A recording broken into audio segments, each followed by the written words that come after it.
딱 성령님 앉아 계시고. 예, 앉으셔도 될 것 같아요. 만약에 화면을 좀 가리면 가린 대로도 이유가 있는데 여기를 막 원래 이거 많이 앉으셨던 것 같은데 뭐 편하게 하세요. 근데 아무튼 여기 아무도 안 앉으니까 무서워서 못 오는 거는 그 여러분들이 중요하지 뭐 화면이 뭐 중요하겠습니까, 그죠? 온라인 예배를 드리는 사람들이야 뭐 온라인으로 안 온 자기들 잘못이지. 내가 오늘도 아파서 못 온 청년이 있는데 이러면 안 됩니다. 온라인으로도 드리는데 방해 안 받습니다. 그래서 여러분들 참고해 주시면 좋겠고, 그 다음에 또 광고 하나는 다음 주에는 청년부 예배가 본당 예배로 대신 이렇게 드려집니다. 그래서 여러분들 서울에 계셔서 함께 하기성교를 기도하시고 또 여러 가지 이유로 같이 못 가시는 분들, 제가 들어보니까 지금 갑자기 준비하다가 갈비뼈가 부러져 가지고 못 가는 청년도 있고, 또 갑자기 또 가족에게 무슨 문제가 생겨서 못 가는 청년도 있고 한데, 그런 분들도 이렇게 함께 기도하는 마음으로 본당에서 또 함께 기도하고 예배 드려주시면 감사하겠고요. 또 한 가지 광고는 이제 오늘 오후 예배 때 우리가 발단 예배라고 드립니다. 그러니까 이제 하기성교를 가기 전에 예배를 드리는 건데, 그때 이제 우리가 또 역사적으로 이렇게 깃발에 이렇게 어디 가는지 꼽기도 하고 선서도 하고 이런 이제 하나님 앞에서 이렇게 발단식을 드리는데, 이게 용어가 좀 정리가 될 필요가 있어요. 발단식은 처음 시작할 때 쓰는 표현이 발단식이라고 합니다. 그래서 발단 예배는 하기성교를 한 번도 안 갔던 어떤 부서가 드디어 하기성교를 간다 했을 때 발단 예배고, 매년 이렇게 반복적으로 갈 때는 어떤 용어를 쓰냐면 발대식이라고 한답니다. 그래서 예배가 어떤 예배가 돼요?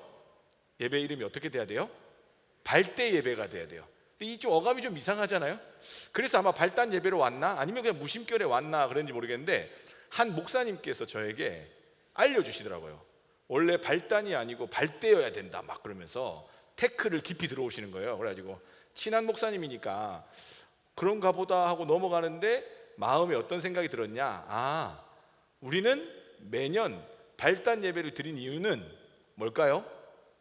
처음 마음으로 가라고 하신 하나님의 뜻인가 보다 하고 생각을 했습니다. 괜찮나요? 그렇게 이야기하시면 됩니다. 여러분들 가는데 발단 예배 드리러 갔는데 어떤 사람이 또 예민하게 굴면서 무슨 발단 예배냐고, 발대 예배지 막 그런 분이 있으면 믿음이 없는 자요, 우리는 처음 마음으로 하기 때문에 발단 예배다 이러면서 우리가 해온 이 좋은 예배들을 잘 이어가면 좋겠는데, 그때 하기성교 가시는 분들은 다 오셔서 함께 예배 드리고 그 다음에 마치고 같이 사진도 찍으면서 출발을 하나님께 온전히 맡겨드리는 그런 예배가 있다는 거 참고해 주시면 감사하겠습니다. 자, 오늘 옆에 분들하고 인사합시다. 3대 몇이세요? 인사해보세요. 요즘 건강을 굉장히 사람들이 잘 알죠. 이게 뭐냐면 3대 몇이세요가 뭐예요? 무슨 세 가지 동작의 운동이 있는 중량을 이야기한답니다. 이렇게 벤치프레스, 그 다음에 뭐 이렇게 스쿼트 뭐 이런 거에서 총 무게가 뭐 몇백 그램, 몇백을 친다 뭐 이렇게 표현을 해요. 그러니까 혹시 이게 너무 궁금하신 분들은 가다가 울룩불룩 튀어나오고 막 이런 남자애들 있죠. 이런 애한테 물어보세요. 너 3대 몇이냐고. 그러면 뭐 300이니 뭐 200이니 뭐 이런 거예요. 맞아요? 그 정도면 잘 치는 거예요? 더 쳐야 돼요? 승태는 3대 몇 쳐요?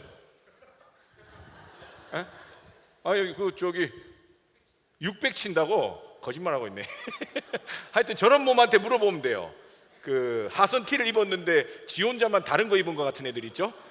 갑옷 입은 것 같은 애들한테 물어보면 돼요. 뭐 하여튼 그래서 이제 힘을 이제 나타내는, 측량하는 그런 겁니다. 여러분들 뭐 3대 뭐 많이 못 쳐도 됩니다. 아시겠죠? 근데 잘 치시는 분 뭐 더 잘 칠 수 있기를 축복합니다. 하여튼 다치면 안 됩니다. 다치면 안 되고. 그래서 이 힘에 대해서 이야기를 해볼 건데, 불가항력이라는 설교 제목을 썼어요. 이게 무슨 의미냐면 사전적으로 사람의 힘으로 저항할 수 없는 어떤 힘을 이야기하는 겁니다. 그러니까 힘과 힘에 대한 이야기죠. 쉽게 말해서 우리가 하선을 준비해서 갔어요. 밖에서 캠프파이어를 하려고 합니다. 그런데 비가 내려요. 그럼 방법이 있어요? 없죠. 만약에 뭐 축구 게임을 하는데 비가 내리면 비를 맞으면서도 할 수 있지만, 뭐 캠프파이어나 이런 일을 하는데 비가 내린다면 이건 불가항력적인 일이 되는 겁니다. 그래서 어쩔 수 없이 뭐 다른 일로 바꿔야 되는 그런 부분들이 있는 거죠. 가벼운 것부터 좀 진지한 것까지 불가항력적인 이야기에 대해서 해볼게요. 보험 약관이나 금융이나 뭐 계약이나 이런 거에 보면 불가항력이라는 표현을 쓴대요. 만약에 어떤 우리로 쉽게 따지면 쿠팡이나 뭐 이런 거 배달의 민족 배달을 하는데 불가항력적으로 배달을 못할 경우에는 손해배상을 할 필요가 없다, 뭐 이런 거죠. 천재지변으로 인한 이런 계약서들에 이런 게 많이 써 있다고 합니다. 그런 것도 있고, 조금 이제 깊이 들어가 보면 결혼이나 연애 이런 것도 내 힘으로 한 것 같지만 딱 돌아보면 어떻게 보면 내 힘으로 할 수 없는 그런 일들 속에서 이루어지는 겁니다. 긍정적으로 보자면 내가 그녀에게 끌리는 마음을 불가항력적이었다. 내가 아무리 내 마음을 끊어내려고 해도 너를 향하는 그 길은 아무도 막지 못해서 내가 너에게로 갔고, 그랬더니 그녀가 받아주고. 이건 이제 좋은 이야기고, 이제 뭐예요? 저거 진짜 끊어내고 싶어 죽겠는데 날마다 슬픈 이야기는 그만합시다. 그런 것들도 이제 불가항력적인 부분이 있을 수 있는 거죠. 조금 더 들어가 볼게요. 저 개인적으로 요즘 느끼는 게 있는데, 이 8살짜리 아들 하나가 있는데요, 이게 이제 제 힘으로 안 되기 시작합니다. 제일 저에게 많이 하는 말, 요즘 뭐라고 하면 뭐라고 제일 많이 하는 줄 아세요? 싫은데요? 이 말을 많이 해요. 여러분 무슨 말? 싫은데요? 싫은데? 하루는 저희는 이제 집에 거실이 없지 않고 TV가 없고 이렇게 소파에 앉아가지고 있는데, 소파에서 이제 밥도 먹고 다 해요. 무슨 분위기인 줄 아시겠죠? 그래서 밥도 먹고, 근데 밥을 먹더니 들어 눕는 거예요. 그래가지고 유라, 들어 누우면, 밥 먹고 바로 들어 누우면 소가 된다. 그랬더니 그 친구가 뭐라고 하는 줄 압니까? 음메 난 소가 되고 싶다고. 너무 논리적이잖아요. 그 소가 되면 안 되지 하면, 내가 소가 된다는데 왜 당신이 나에게 소가 되지 말라 하냐? 너무 맞는 말인데 화가 나니까 이제 내 힘으로 안 되는. 하루는 또 제 찜질방을 같이 갔는데 여기 가슴을 막 만져요. 티셔츠 안에 막 만져요. 그러더니 뭐라는 줄 아세요? 양심에 털이 났네 이러는 거예요. 화가 나는데 내 소중한 신체를 그렇게 함부로 이야기하는 아들. 근데 제가 어떻게 할 수 없다, 이렇게 불가항력적이다 이런 표현을 종종 쓰랍니다. 왜냐하면 나중에 더 크면요, 여러분들도 마찬가지잖아요. 제가 교구하면서 제일 많이 듣게 되는 말이, 자녀들이 내 마음대로 잘 안 됩니다. 그런 영역들이 있는 거예요. 이제는 또 떠나가서 자기가 알아서 생활하게 되면, 여기도 있겠지만 뭐 자취를 한다거나 지방을 다른 지역으로 가서 일을 한다거나 이러면 뭐 어떻게 하겠습니까? 그죠? 제 힘으로 할 수 없는 영역들이 이제 커지는 겁니다. 여기까지는 그래도 좀 웃으면서 들을 수 있는 이야기고, 정말 제가 이번 주중에도 청년들 신방하고 이런저런 이야기를 하면서 진짜 우리 힘으로 할 수 없고 저항할 수 없는 큰 힘, 큰 어려움은 뭐냐면 우리 가운데 아픔이 찾아오는 거예요. 정말 말 그대로 몸이 아픈 것도요, 내 힘으로 할 수가 없습니다. 사소한 거 하나만 아파도요, 그게 굉장히 크게 느껴집니다. 이게 내 아픔이 되면. 그리고 어떤 문제가 있어가지고 건강검진을 했는데 검사를 해야 되면, 이 검사하기 전까지 얼마나 많은 생각이 드는지 모르고, 또 실제로 그런 것들로 진짜 많은 어려움들, 제 힘으로 할 수 있는 게 없다 여겨지는 부분들 속에서 많이 놓여지는 우리 모습들이 있습니다. 그리고 뭐 심지어는 가족들 중에 정말 병이 커져서 암 투병을 하기도 하고, 또 큰 수술을 받아서 이제 회복 중에 있기도 하고, 그 회복이 쉽지 않아서 날마다 고생하면서 온 가족이 매달려서 눈물로 기도하고 있는 그런 부분들도 사실은 우리 힘으로 그걸 다 막아내고 해결할 수 없는 큰 어려움이라는 거죠. 그런 걸 저도 이번 주에도 계속 겪고 있고, 사실 지금 온라인으로 보고 있는 청년 중에 한 명도 오늘 아침에도 연락이 왔어요. 교회 너무 오고 싶은데 갑작스럽게 통증이 와서 응급실에 입원했더니 검사를 많이 해야 된다고. 얼마나 놀라겠습니까, 젊은 사람이. 그 상황 속에서 내 힘으로 진짜 할 수 있는 게 없죠. 하는 거라고는 그냥 검사 받고 이제 진료하고 하는 건데, 의사분들도 사실 이걸 세밀하게 면밀하게 봐야 되기 때문에 환자들한테 좀 무섭게 이야기를 하는 경향이 있을 수밖에 없죠. 이런 문제도 있을 수 있고 이런 문제도 있을 수 있으니 이런 것도 검사해 봐야 되고. 근데 그런 것들을 환자 입장에서 들으면요, 얼마나 겁이 나고 걱정이 되는지 모릅니다. 그런 청년들, 그런 성도님들, 또 그런 가족들을 위해 기도하는 그런 모습들을 볼 때에 정말 불가항력적이다, 정말 내 힘으로 할 수 없구나, 이렇게 표현하게 되는 것 같습니다. 오늘 야곱도, 오늘 본문의 말씀은 왠지 뭔가 다시 회복하는 귀한 은혜의 말씀으로 여겨지는데요, 그 앞의 내용을 살펴보려고 합니다. 우리가 지금 야곱을 계속 살펴보고 있는데, 야곱이 에서를 만나기 전에 야복나루에서 씨름했죠. 그런데 정말 하나님만을 의지하는, 하나님의 은혜만을 구하는 회복을 찾아오시는 하나님을 통해서 그가 경험했습니다. 그리고 정말 라반을 막아주셨던 하나님께서는 이번에 야복나루에서, 비록 허벅지 관절이 부러지는 고통을 겪었지만 하나님을 대면해서도 죽지 않으므로 하나님의 은혜를 경험했어요. 그리고 그가 맨 뒤에 숨어있던 그가 자기의 그 보물들, 에서에게 줄 보물들을 앞에 놓고 맨 뒤에 숨어있던 그가 이제는 에서를 만나러 가는, 사실은 엄밀하게 말하면 에서를 만나러 가는 것이 아니라 하나님이 말씀하신 대로 출생지 브엘세바를 향해서 갈 때에 맨 뒤에 있지 않고 이제는 맨 앞에 서서 갑니다. 그리고 에서를 마주쳤을 때에 그가 이제는 목숨을 내어놓은 상태에서 절을 하고 에서와 극적인 화해를 이루게 됩니다. 그것도 하나님의 놀라운 은혜를 경험하게 된 거죠. 그리고 나서 에서와 야곱이 이제 갈라져서 생활을 하게 됩니다. 에서는 세일산 쪽으로 가고 야곱은 세겜이라는 지역에 장막을 치고 머무르게 됩니다. 그게 바로 오늘 본문 앞에 나오는 34장 내용이에요. 그리고 거기에서 무슨 일을 겪나요? 거기 히위 족속이라는 곳에 추장 이름이 세겜인데, 같은 이름이에요. 세겜이 있는데 그 세겜이 야곱의 딸 중에 디나라고 있는데 디나와 같이 통혼하듯이, 이렇게 표현하기가 되게 어려운데 아무튼 어떤 성적인 어떤 관계를 맺게 됩니다. 그래가지고 그냥 뭐 그게 무슨 잘못이냐라고 볼 수 있겠지만 그 당시 야곱의 문화에서는 이스라엘 백성이 아닌 다른 민족과 결혼하거나 다른 민족과 섞이는 것은 더럽혀지고 부정해졌다고 보는 거예요. 그래서 큰 어려움을 그 야곱의 집안에 겪게 되는 겁니다. 사실 이 본문에서는 강간이라는 표현을 쓰는데 사실 이제 해석적으로는 디나하고 그 세겜이라는 추장하고 이렇게 서로 좋은 어떤 트루러브, 이해되세요? 사랑의 관계가 된 거예요. 근데 야곱의 입장에서는, 또 율법의 관점에서는, 하나님의 말씀 기준에서는 이제 그 가정이 더럽혀진 거죠.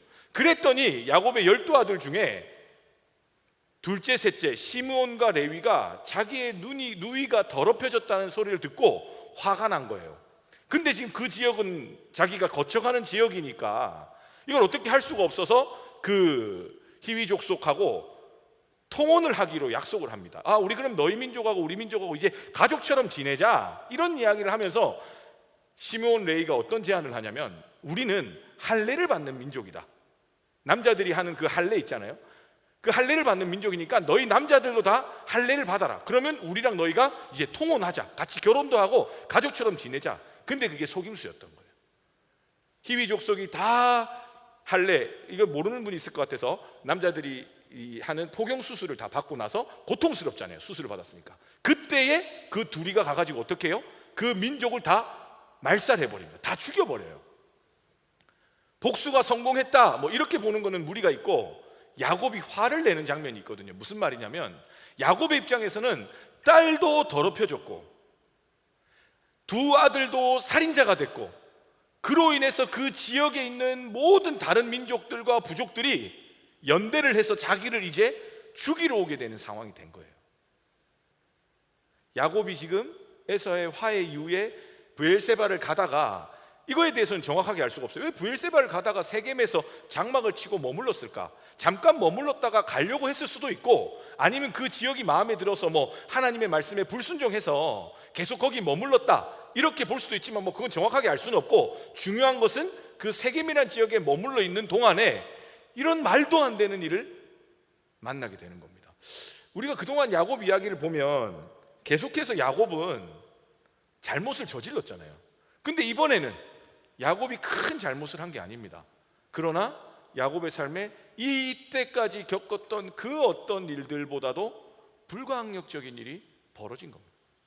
하나도 아니고 딸, 아들들, 그리고 자기 집안과 가족과 모든 것이 다 몰살당하게 되는, 내 힘으로 할 수 있는 것이 이제 아무것도 없는 그 지경에 놓여서 아들에게 화를 내면서 34장은 끝이 납니다. 너희들 왜 그랬냐? 이제 그 수많은 민족들이 우리를 죽이러 올 건데 왜 그랬냐?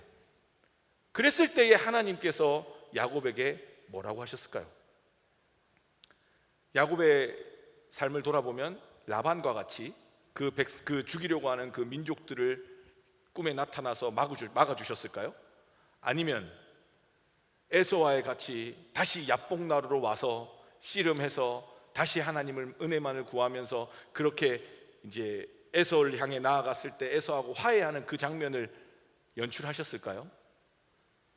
정말 그렇게 해주셨으면 너무 좋았을 텐데 하나님께서는 야곱에게 뭐라고 말씀하시냐면, 그게 바로 오늘 본문이에요. 35장 1절 같이 읽어볼까요? 지금 그 불가항력적인 상황에서 하나님께서는 야곱에게 행하신 일이 뭐냐? 창세기 35장 1절에 같이 읽어보겠습니다. 시작. 하나님이 야곱에게 이르시되 일어나 베델로 올라가서 거기 거주하며 네가 네 형 에서의 낯을 피하여 도망하던 때에 내게 나타났던 하나님께 거기서 제단을 쌓으라 하신지라. 아멘. 베델은 어느 곳입니까? 베델은 야곱이 처음 그 형에게 장자권을 빼앗고 축복을 대신 받아가지고 외삼촌 집으로 도망가다가 돌베개를 베고 잤는데, 그곳이 하늘에서부터 천사가 오르락내리락 하는 사닥다리가 있는 하나님의 집이구나. 야곱이 하나님을 만났던 곳이고요. 그래서 그곳에 돌을 세워가지고 이곳이 바로 베델, 하나님의 집이다 했던 그곳입니다. 그리고 이제 외삼촌 집에 가서 다시 아까 말했던 그런 스토리대로 여기까지 온 거예요. 그러니까 세겜에서 이제 브엘세바로 가는 길에 베델이 있는데, 그 베델로 하나님이 올라가라는 거예요.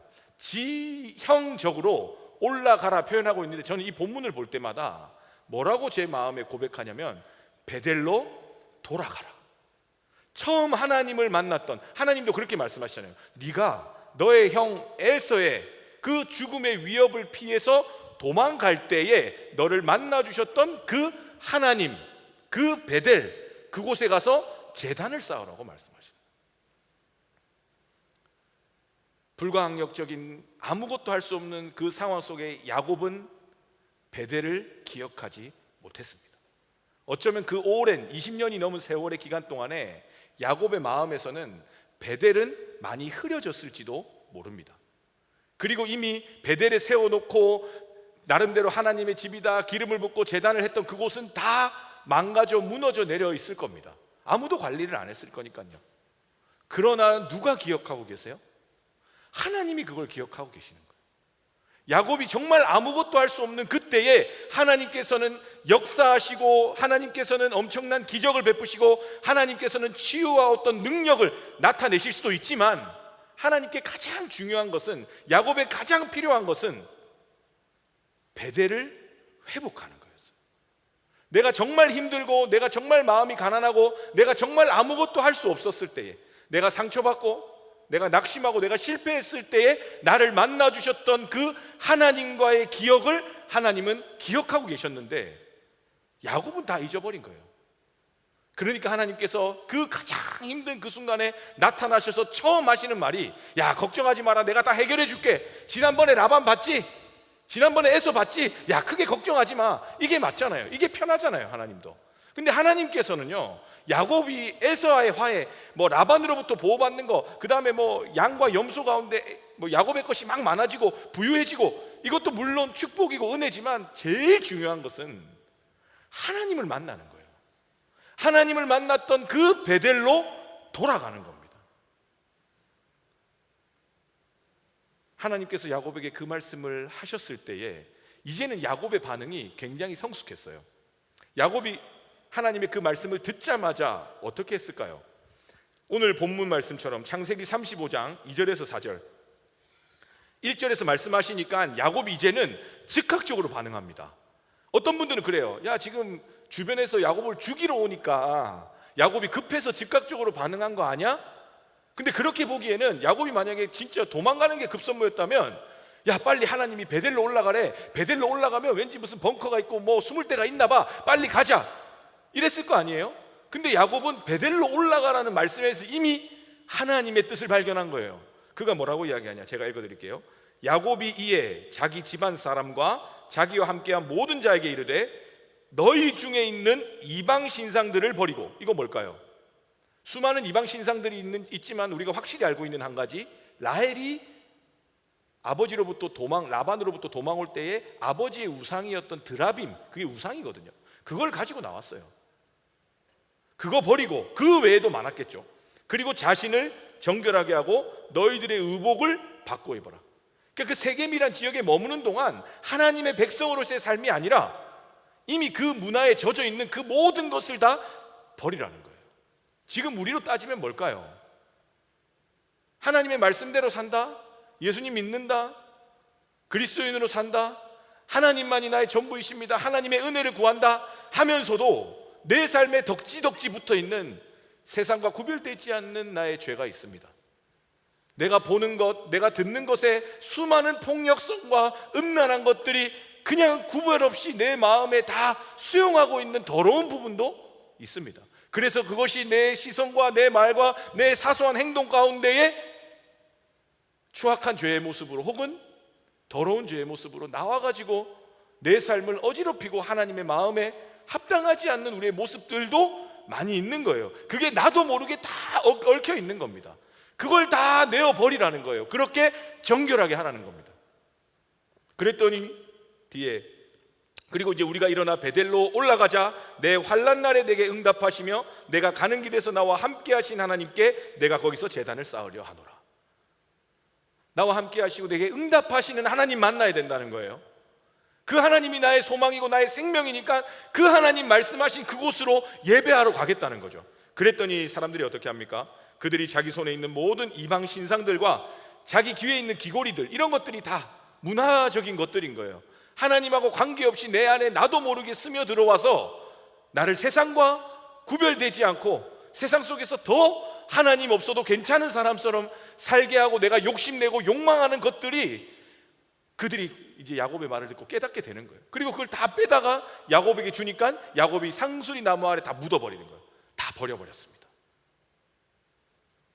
야곱은 그 하나님의 말씀 앞에서 정말 불가항력적인 고통과 고난과 시험과 실패 앞에서 하나님이 베델로 올라가라, 베델로 돌아가라, 네가 정말 힘들 때 널 만나주신 그 하나님과의 그 제단, 그 예배를 회복하라는 그 말씀 앞에 즉각적으로 반응하며 자신들의 가족들에게 이야기하는 겁니다. 이방 신상과 나의 의복과 여기에서 물들어 있는 거 다 회개하자는 거예요. 여기서 한 가지 알 수 있는 것, 야곱은 조금만 돌아보니까 자기의 삶에 이러한 것들이 자기 가족들 가운데 자기의 삶의 자리에 우상이 있었고 세상 문화가 가득 찼고 죄가 가득 찼다는 것을 알고 있는 거예요. 그러니까 하나님 말씀 듣자마자 바로 가족들 불러가지고 이야기하잖아요. 여기서 우리가 한 가지 기억해야 될 것은 하나님 앞에 베델을 향해서 나아갈 때에 정결하기를 원하시는 그 하나님, 근데 그것을 우리가 율법적인 정결함으로 자꾸 생각을 합니다. 뭐냐면 이게 어떻게 해서든 죄를 안 지어야지, 어떻게 해서든 뭐 이렇게 신앙적으로 살아야지, 뭐 그것도 좋은 마음이지만 그렇게 하면요 결국 지칩니다. 율법적 요구라고 하거든요. 그러니까 내가 어떻게 하나님 말씀으로 살아야지 하는 그 목적이 하나님 말씀을 어기면 벌받고 하나님의 말씀을 어기면 안 되니까, 죄를 지으면 안 되니까 죄가 중심이 돼서 이걸 안 해야지 하면 생각보다 더 하게 됩니다. 제가 오늘도 10시쯤이었습니다. 목회자들이 쉬는 곳에 친교부에서 빵이랑 떡이랑 샌드위치랑 잔뜩 갖다 주셨어요. 목사님들이 다 있는 건데 제가 정말 아무것도 안 먹으려고 했거든요. 갔어요. 그리고 굉장히 냉철하고 기분 나쁘게 앉아 있었습니다. 그리고 커피 한 잔 마시면서. 그런데 구운 계란이 있더라고요. 첫 번째 타협. 구운 계란에서 단백질만 먹으면 3대를 칠 수 있겠지 하고 단백질을 먹었어요. 그랬더니 이게 위장이 작동하기 시작하면서 제가 너무 좋아하는 생 도너츠가 있는 거예요. 그래서 그걸 계속 쳐다봤어요. 그 다른 목사님 물어보는 거예요. 왜 쳐다보냐? 이거 먹으면 안 됩니다. 그럼 일로 치워줄게. 치워주시더라고. 근데 치워진 곳으로 눈이 가는 거예요. 그래서 내가 보기만 하겠습니다 하면서 갖다 놨어요. 그리고 목사님들끼리 한참 이야기할 때 나도 모르게 반을 떼서 반만 먹겠습니다 하고 반을 먹었더니 너무 맛있는 거예요. 그래가지고 그 나머지 반은 어떻게 됐을까요? 뱃속에 들어있습니다. 그렇게 되는 거예요. 우리 눈앞에 보여지는 것들이 우리를 그렇게 쉽게, 우리로 하여금 하나님과 멀어지는 그 유혹이 그냥 눈앞에서 다 벌어지는 그 상황들을 우리가 너무 쉽게 경험하잖아요. 근데 야곱은 어떻게 합니까? 그 모든 것을 다 묻고 환난 날에 나를 만나주시고 응답해주신 하나님께로 나아가자. 그게 율법적 요구로 안 해야지 하고 그 죄를 바라보면, 아까 제가 도넛을 보면서 안 먹어야지 해도 어떻게 돼요? 먹게 된다니까요. 죄가 무조건 더럽고 막 나쁘고 막 무섭고 위협적인 게 아닙니다. 하와가 그 선악과를 바라볼 때에 하나님 말씀을 정면으로 반박하는 그 선악과가 어땠다고 성경은 이야기합니까? 보암직스럽고 지혜롭게 할 만큼 탐스럽게 생겼다니까요. 성경은 마귀, 죄를 짓게 하고 우리를 유혹하는 그 마귀가 뿔 달리고 으스스하게 입고 있는 사람이 아니에요. 광명의 천사처럼 우리에게 나온다고요. 지금도 잘 생각해 보시면 생각보다 여러분들이 짓고 있는 죄가 스스로도 굉장히 만족해하고 혹은 흡족해 하는 마음 가운데 하나님과 알게 모르게 멀어지고 있는 게 많이 있다는 거예요. 귀걸이가 뭐 나쁘다고 귀걸이를 떼냅니까? 안 그래요? 근데 귀걸이가 주는 그 의미가 있단 말이에요. 그 당시에는. 아니 옷을 왜 바꿔 입어요? 요즘 옷 그것 때문에 환경오염이 얼마나 심한데 그냥 좀 빨면 되지. 아니라니까요. 하나님 앞에 정결하게 가는 것은 우리가 생각지도 못한 그곳에서 우리를 너무 쉽게 넘어뜨리더라는 거예요. 근데 그것을 율법적으로 안 해야지 하면 이길 수가 없어요, 여러분. 그럼 어떻게 정결해야 됩니까? 어떻게 정결해야 됩니까? 정말 하나님을 예배하는 것, 살아계신 하나님이 진짜 살아계셔서 내 삶에 크신 은혜와 위로와 치유가 되신다는 믿음이 있으면요, 그 하나님을 향하는 걸음에 그 즐거움과 기쁨과 감사와 감격으로 나아갈 때에 그런데 그렇게 가려면 정결해야지. 하나님을 향하는데 하나님이 싫어하는 일이고 하나님 앞에 부끄러운 일이라는 걸 내가 깨닫게 되면 그거 하나씩 내려놓을 수 있게 되는 거예요. 제가 그걸 어디서 발견했느냐? 이 8살짜리 아들이요, 양치하라고 하면 그렇게 시간을 끕니다. 그리고 옷을 다 벗어요. 집에 와서. 그럼 이제 갈아입어야 되잖아요. 입으라 그러면 그냥 에덴 동산이에요. 그래서 그걸 엉덩이를 저한테 막 보여주면서 막 이렇게 해요. 진짜 마음 같아서는 진짜 전성 슛돌이처럼 그냥 빵 차고 싶은데, 근데 그날 저녁에 아는 목사님이 전화가 왔어요. 목사님 커피 한잔 합시다. 목양관에 사시거든요. 근데 거기에 아들 친구가 있어요. 유라, 목사님이 오시라는데 그러면 양치하고 샤워하고 옷을 갈아입어야 되는데, 정말 쏜살같이 양치 막 하고 샤워하고 옷 갈아입고 한 10분도 안 걸렸어요. 너무 즐겁고 행복하게 막 춤추면서 양치하고 막 그래요. 좀 누가 좀 잡아가세요. 근데 거기서 제가 뭘 느꼈을까요? 율법적 요구로 하나님 말씀 지키는 거 못합니다, 여러분.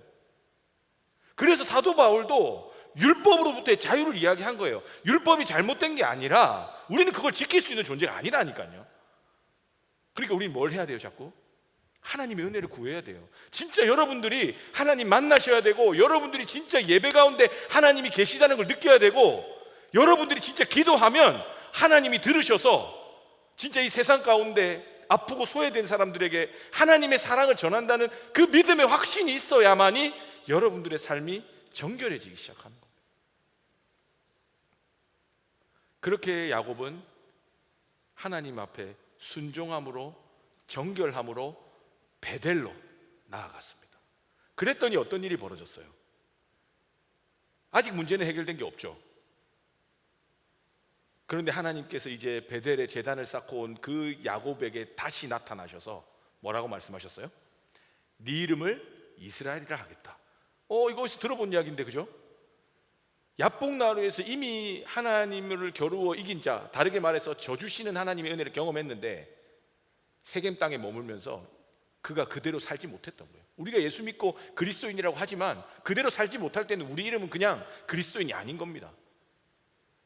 영락교회 등록하고 하선 간다고 영락교회 부서에 어디 속해 있다고 그리스도인이 아니라 베델을 향하여 하나님을 향한 예배자의 삶을 걸어갈 때만이 하나님이 다시 나타나서 말씀해 주신 것이 너는 이스라엘이다, 너는 하나님의 자녀다, 이렇게 말씀해 주시는 거예요. 그러면서 또 뭐라고 말씀하시냐? 처음 그 야곱에게 약속하셨던 그 언약의 말씀을 다시 말씀해 주시는 거예요.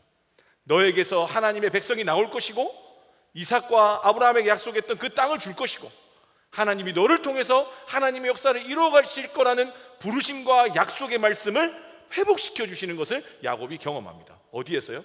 베델을 갔다 오니까, 하나님께 예배 드릴 때. 근데 여전히 해결되지 않는 문제들이 많습니다. 여전히 그들이 자기를 죽이러 오는 그 두려움, 그 무서움은 해결되지 않았어요. 근데 놀랍게도 야곱은 그걸 놓고 기도하지 않아요. 맞아요? 지난번 라반도 그렇고 에서도 그렇고 그 두려움에 대한 존재를 야곱의 삶이 놓치지 않고 그거에 대한 두려움으로 살아요. 라반에게는 막 쫓겨서 도망갔죠. 그 다음 에서하고는 더 무서우니까 야복나루에 가서 혼자 쓸쓸히 앉아있고 답답해하고 힘들어 했잖아요. 근데 이번에는 그 기도를 하지 않는다니까요. 왜요? 하나님께 예배하는 사람은 그게 괜찮은 겁니다, 여러분. 아까 처음에 말씀드렸지만 이번 주 유독 아픈 청년들하고 연락을 많이 했어요. 참 쉽지 않더라고요. 진짜 씩씩한 청년인데 아침에 목사님 통화 가능하세요? 전화했더니 막 울어요. 검사 결과가 겁난다고. 겁나죠. 그래서 그 다음날 검사 결과가 나오는데 하나님 감당할 만큼만 주세요 같이 기도하면서. 근데 그 와중에도 또 자 본인의 신앙과 예배와 이런 걸 막 돌아보면서 야곱 이야기하면서 그렇게 걸어가는 모습 보면서 너무 귀하다는 생각을 했습니다. 그리고 또 한 청년은 또 그 검사 결과를 또 계속해서 봐야 되는 그런 어려움 속에서도 그 진료실을 들어가는 길이 얼마나 무섭고 두렵습니까? 그죠?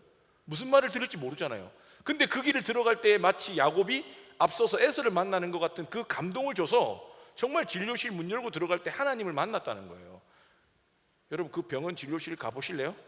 그 문 잡으면 하나님 만난다는데 그 마음으로 하나님을 만나는 그 은혜도 들었어요. 그러나 해결된 건 아니에요. 여전히 그 젊은 나이에 그 병 때문에 시시때때로 마음이 어려울 겁니다. 저도 병을 앓고 알아봐서 알지만 그게 쉬운 일이 아니거든요. 그런데 언제 우리가 자유를 얻느냐? 진짜 하나님이 살아계시고 그 하나님이 나에게 나는 다 잊고 나는 다 무너졌다고 생각했던 그 하나님을 향한 예배를 하나님이 기억하시고 내 삶에 다시 세우시길 원하셔서 내가 아멘입니다 순종하면서 그 예배의 자리로 걸어나가는 그 사람은요, 그 두렵게 하고 나를 죽이러 오는 사람을 위해 염려하지 않는다는 거예요.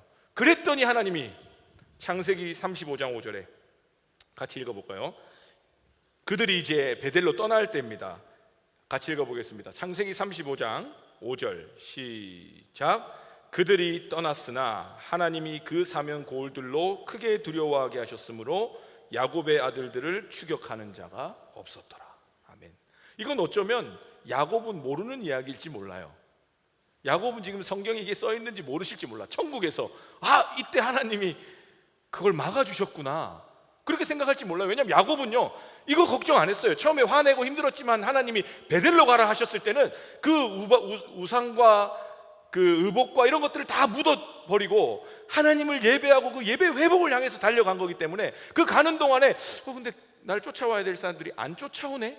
이런 생각은 했을지 모르겠지만 그동안 하나님은 어떤 일을 하셨어요? 그 두려움의 요소들을 제거해 주셨어요. 그러니까 하나님의 능력과 치유와 역사는요 언제든지 하실 수 있는데 중요한 것은 하나님은 야곱에게 이걸 먼저 해결하는 게 아니라 무너져 내린 예배의 자리를 먼저 회복시키셨다는 거예요.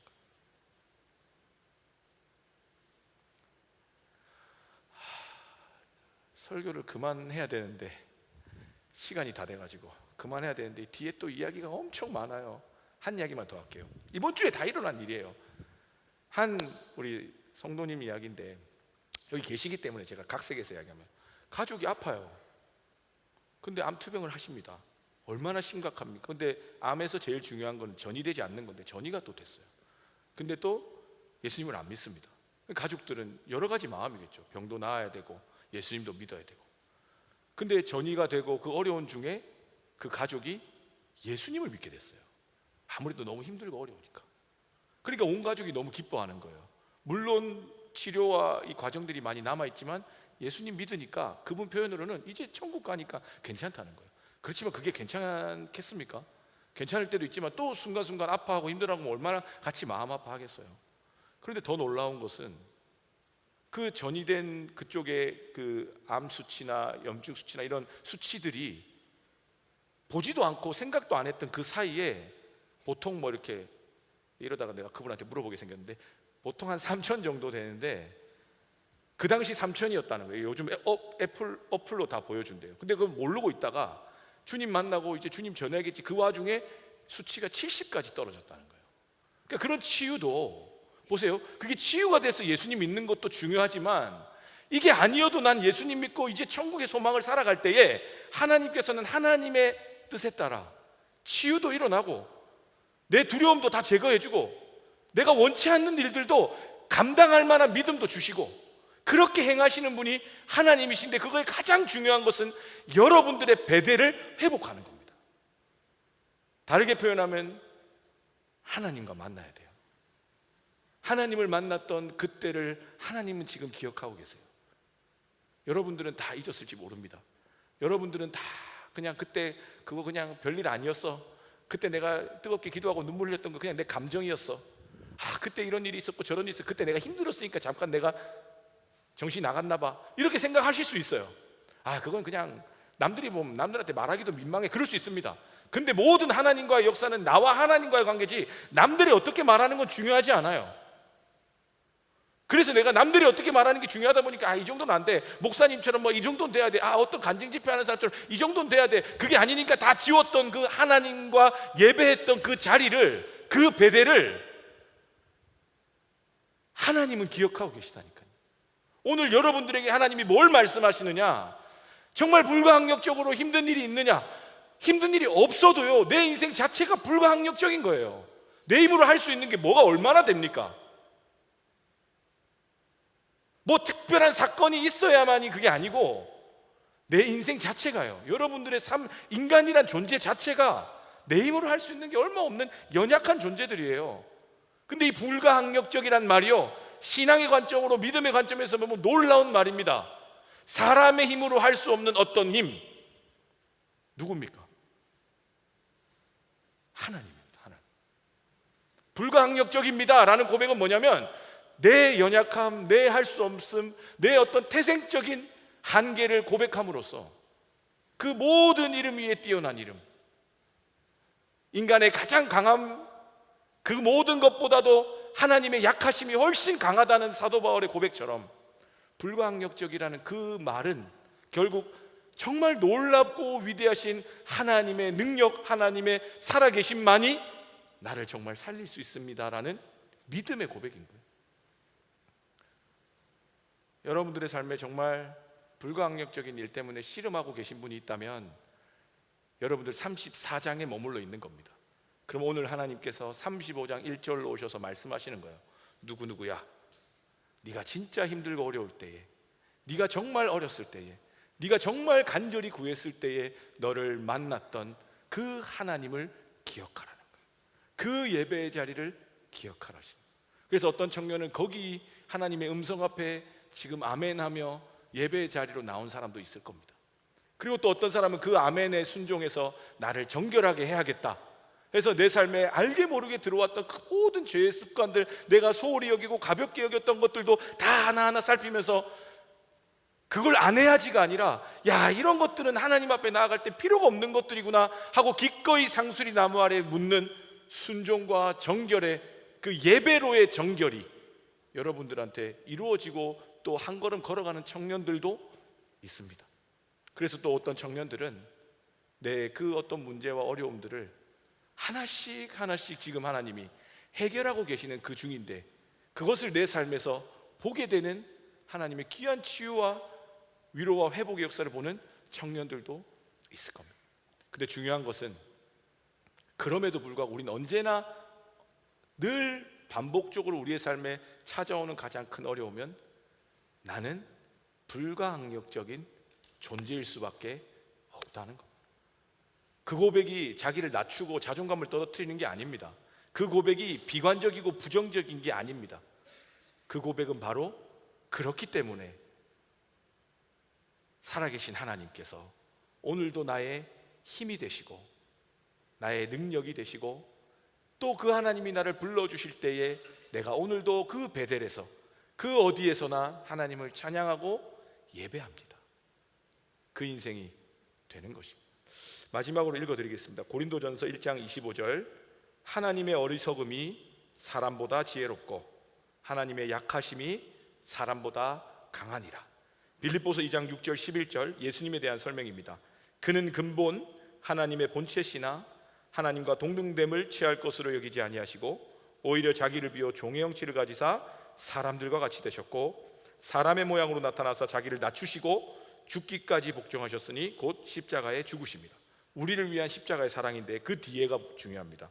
이러므로 하나님이 그를 지극히 높여 모든 이름 위에 뛰어난 이름을 주사 하늘에 있는 자들과 땅에 있는 자들과 땅 아래에 있는 자들로 모든 무릎을 예수의 이름에 꿇게 하시고, 우리가 믿는 예수님이 능력의 하나님이시고 이 세상 천지 만물을 지으신 하나님이시고 모든 이름 위에 뛰어난 이름이시고 땅의 아래에 있는 거나 위에 있는 거나 모든 만물이 무릎을 꿇을 수밖에 없는 전능하신 그 하나님이 오늘도 여러분들과의 예배의 자리를 기억하시고 예배를 통해서 만나길 원하시고 여러분들의 기도를 듣기를 원하시고 여러분들의 입술을 통해서 살아계신 하나님을 찬양하기를 오늘도 기다리심으로 여러분들을 찾아오시는 우리 하나님이신 겁니다. 우리 시간 함께 찬양 부를 때에 오늘 이 말씀을 기억하시면서 함께 찬양하면 좋겠습니다. 오늘 찬양은 나를 부르신 주라는 찬양인데, 우리 말씀의 여러 부분들 중에 특별히 나를 부르신 주님께서 이루어 주십니다, 이렇게 고백합니다. 내가 이루는 건 다 무너질 수밖에 없는 거지만 나를 불러주신 하나님께서 야곱에게 그 민족을 이루게 하시고 그 하나님의 역사를 계속해서 이어가게 하신다는 그 이루심이 여러분들 한 명 한 명 가운데도 하나님의 뜻으로 다 있다라는 거예요. 근데 그것을 누가 이루시냐? 나를 부르신 주님, 그 부르심에 응답하고 나아갈 때 이루어 가신다는 거예요. 그래서 잠시 넘어질 수도 있습니다. 두려워할 수도 있고 걱정할 수도 있지만 하나님이 또 찾아오셔서 또 베델을 기억하라 하시고 또 베델로 올라가라 하시고 그 올라가는 길을 지켜주심으로 우리를 붙잡아 주십니다. 나의 걸어가는 길 늘 동행하십니다. 야곱이 그렇게 이야기하죠. 내가 환난 날에 나에게 응답하셨던 하나님, 그 마음에 다 있었던 거예요. 여러분들 마음에도 다 있지 않습니까? 내가 가장 힘들 때에 내게 응답하셨던 하나님, 그리고 또 이야기합니다. 나와 함께 하셨던 그 하나님께 제단을 쌓으러 가노라. 여러분들이 진짜 놓치지 말아야 될 것은 여러분들에게 응답해 주신 그 하나님의 응답을 사소로 여기거나 세상의 말과 가치 때문에 잊어버리거나 놓치지 말아야 됩니다. 세상이 말하는 건 중요하지 않습니다. 여러분들 생각해 보세요. 야곱이 길 가다가 돌베개에서 지 혼자 꿈꾼 게 무슨 의미가 있습니까? 지금 이야기하면. 근데 하나님의 관점에서는 그곳이 야곱을 다시 살리는 하나님과의 깊은 만남이 있는 곳이라는 거예요. 여러분들 그곳을 하나님이 오늘 생각나게 해주실 줄로 믿습니다. 그러면서 늘 동행하시네, 혼자라 생각했던 삶에 늘 함께 하셨네. 그래서 우린 뭘 하는 거예요? 나 찬양해, 언제나 어디서나 부르신 그 뜻대로 나를 지으신 주의 뜻대로 나는 찬양하기를 원합니다. 우리 사랑하는 청년들의 삶이 찬양이 멈추고 찬양이 메마를 수밖에 없는 어려움 속에서도 그래도 하나님이 부르셨습니다. 그리고 하나님이 말씀하십니다. 치유와 회복과 능력에 앞서서 베델로 올라가라고. 그래서 언제나 어디서나 부르신 그 뜻대로 우리가 찬양하며 노래하며 예배하는 예배의 자의 삶으로 살아가는 저 여러분 되기를 축복합니다. 우리 함께 찬양하겠습니다.